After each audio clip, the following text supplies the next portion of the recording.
Sports Extra starts now. Sponsored by New West Sports Medicine and Orthopedic Surgery. Good evening, Nebraska. The month of February is coming to a close, which means state basketball tournaments are set to begin next week. But like your mom always says, you got to run before you can walk. We've got girls district finals to begin. Countdown to state. Let's start with the girls D2-2 as Medicine Valley squaring off against 22-1 Shelton Bulldogs.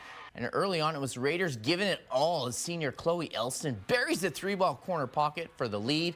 But the Bulldogs, they're going to storm right back as freshman Aaron Gegg says, anything you can do, I can do better. She drains the three-ball corner pocket, swish, to tie this one up at 3.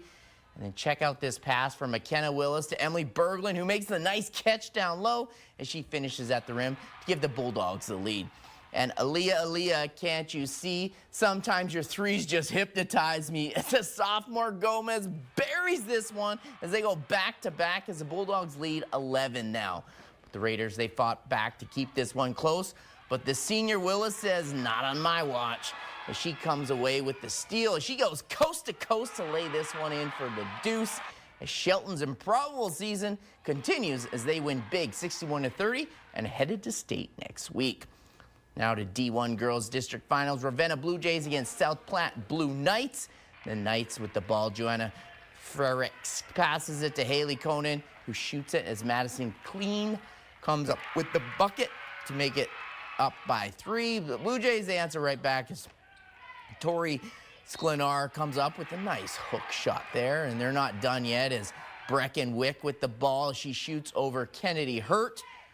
She's going to make the bucket from downtown. Swish to put them up by 3.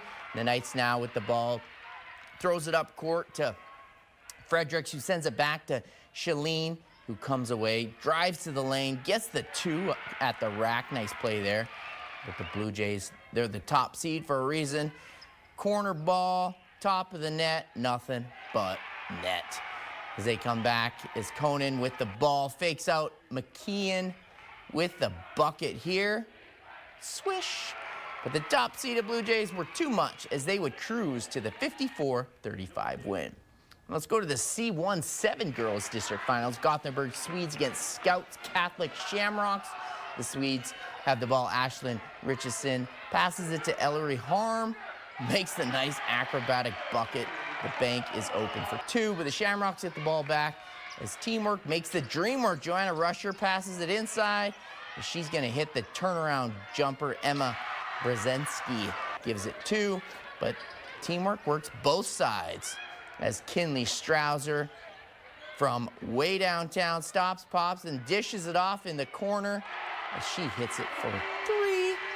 Then buckets don't stop there. Richardson with the ball. She sends it to Aubrey O'Hare, who passes it to Strouser as the college commit makes her pay for leaving them open. Shamrocks now with the ball as Kaylin Dearman gets fumbled, passes it to Rusher, who buries that one from downtown. We got a 3-ball back and forth as this one did go back and forth, but the Swedes, they hit their 3 throws at the end, and the crowd goes wild as they are the victory 44-36.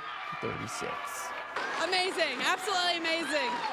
It means a lot because there was a lot of pressure because we had everybody back. We were expected to be there, so it feels good to have it. The City of Hastings has produced some quality girls basketball programs over the past few years, and Adams Central is certainly in the conversation for what they've been able to accomplish. The Patriots are hosting the C13 district final tonight. Adams Central searching for its 4th state berth in the last 5 years as they take on Syracuse. Second quarter now, Patriots working around inside to Rachel Gooden. 4-2. Good.